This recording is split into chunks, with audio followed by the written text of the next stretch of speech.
అలాగే దీనికి సంబంధించి అలాంటిది నా సినిమాని నేను ఎందుకు వదిలేస్తాను? ఎందుకంటే ఇది ఇంకో సినిమా కాదు.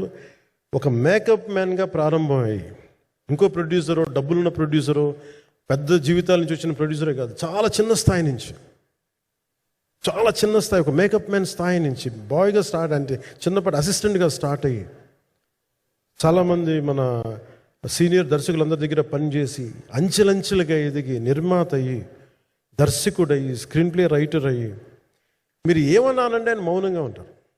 ఎవరు ఎన్ని ఇబ్బందులు పెట్టినా మౌనంగా ఉంటారు. ఆయన మౌనం ఒకసారి నాకు విపరీత అసహనానికి గురి చేసేస్తుంది.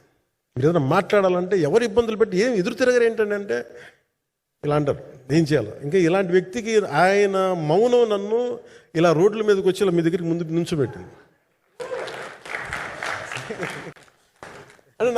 అంటే అంటే ఆయన ఏంటంటే చెప్తారు, ఆయన మౌనం అంటే రమణ మహర్షి నుంచి బాగా నేర్చుకున్నట్టున్నారు. మౌనం అన్నిటికీ సమాధానం.